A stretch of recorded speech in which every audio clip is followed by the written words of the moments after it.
नमस्कार सभी को, बहुत बहुत स्वागत है आपका हमारे चैनल पर। आज शरद पूर्णिमा के बारे में चर्चा करेंगे कि किस तरह से शरद पूर्णिमा का व्रत किया जाए और शरद पूर्णिमा मनाने के पीछे क्या तथ्य हैं,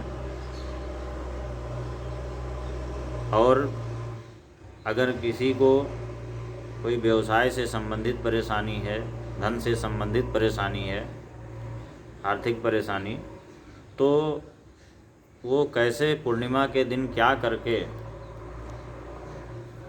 अपनी आर्थिक परेशानी, व्यवसायिक परेशानी को दूर कर सकता है, ये भी हम बताएंगे। आपसे निवेदन है कि अंत तक हमारे वीडियो के साथ बने रहें। शरद पूर्णिमा, आश्विन शुक्ल की पूर्णिमा को शरद पूर्णिमा कहा गया है और वर्ष भर में 12 पूर्णिमा होती है। इस बार 13 पूर्णिमा हुई है क्योंकि एक महीना मलमास का था। उसमें 12 पूर्णिमा में सबसे श्रेष्ठ शरद की पूर्णिमा होती है। कारण है उसके पीछे कि इस दिन का जो चंद्रमा है 16 कलाओं से परिपूर्ण होता है और साथ में इस दिन चंद्रमा की जो किरणें होती हैं वो अपने आप में अमृत का गुण लिए हुए होती हैं, उनमें अमृत तत्व होता है।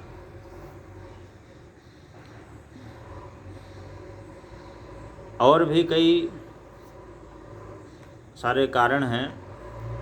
इसी दिन भगवान श्री कृष्ण ने रास लीला की थी। इसे रास पूर्णिमा भी कहा जाता है। इसे कौमुदी व्रत कहा जाता है और इस पूर्णिमा को कोजागर व्रत भी कहा जाता है।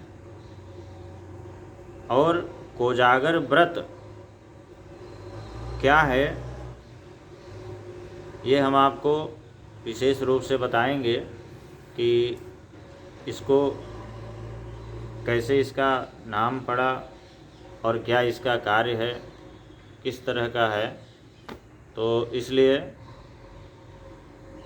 कोजागर व्रत जो है माँ लक्ष्मी के प्राकट्य के उपलक्ष्य में किया जाता है कि शरद पूर्णिमा के दिन जो तीसरी खास बात यह है कि उस दिन माँ लक्ष्मी का प्राकट्य होता है।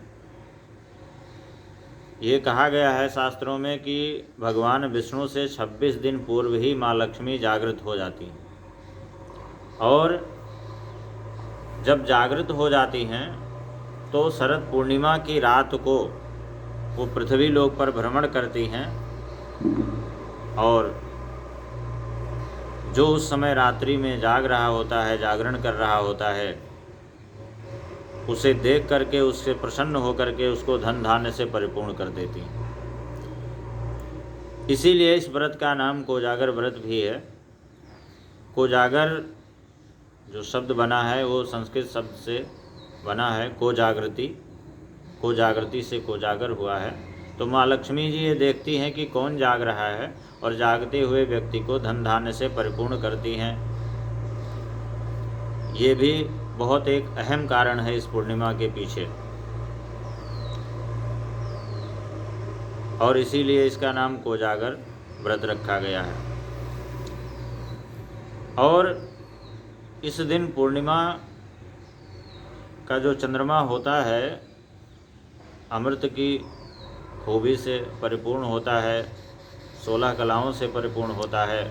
आज के दिन रात्रि में खीर बना करके अगर चांदनी में रखी जाए और उसको चंद्रमा की किरणों से अगर वो आच्छादित हो जाए और उसके बाद में उसका प्रयोग किया जाए तो बड़े बड़े रोग नष्ट हो जाते हैं। औषधीय गुण आता है उसमें, खीर में औषधीय गुण आ जाता है। इसके अलावा जो खास बात है जो हमारे लिए बहुत ही महत्वपूर्ण है, जिसका किसी का व्यवसाय में रुकावट है, आर्थिक परेशानी है, कहीं धन फंसा हुआ है या बराबर आय नहीं होती है, व्यय अधिक होता है, बचत नहीं होती है, उनके लिए आज का दिन बड़ा महत्वपूर्ण है। उनको इस दिन माँ लक्ष्मी की आराधना करनी चाहिए और जागरण करके उनकी विशेष उपासना करनी चाहिए। माँ लक्ष्मी का मंत्र जाप करें और श्री सूक्त का पाठ, लक्ष्मी सूक्त का पाठ, पुरुष सूक्त का पाठ करें, कनकधारा स्तोत्र का पाठ करें या माँ लक्ष्मी के मंत्रों से यज्ञ आदि करें, हवन करें तो उस पर माँ लक्ष्मी की विशेष कृपा होती है। यहाँ तक कहा गया है कि दिवाली से ज़्यादा प्रभावी ये शरद पूर्णिमा का दिन होता है, खासकर उनके लिए जिनको व्यवसाय या आर्थिक परेशानी है, उनके लिए बहुत ही अनुकूल होता है। और अगर ऐसा कोई करता है, एक रात्रि माँ लक्ष्मी के निमित्त जितना भी कम से कम समय हो सके उतनी देर माँ की उपासना करे, लाल चौकी के ऊपर लाल वस्त्र बिछा करके लक्ष्मी जी की मूर्ति रखे, उसकी षोडशोपचार पूजा करे और पूजा करने के बाद में श्री सूक्त का पाठ, कनकधारा स्तोत्र का पाठ, पुरुष सूक्त, लक्ष्मी सूक्त का पाठ और इसके अलावा गायत्री मंत्र का पाठ भी कर सकते हैं। इससे माँ लक्ष्मी की विशेष कृपा होती है। और इसके अलावा आज के दिन खीर बना करके रखने से अगर घर में कोई किसी प्रकार के रोग से ग्रसित है तो उसके लिए ये बहुत ही लाभदायी होती है। मित्रों, समय समय पर हम आपको इस तरह की जानकारियाँ देते हैं। अगर आपको संतोषजनक लगे तो इसको आगे भी बढ़ाने का कष्ट करें ताकि अगर किसी का लाभ हो सके तो बहुत ही अच्छा होगा। बहुत बहुत धन्यवाद।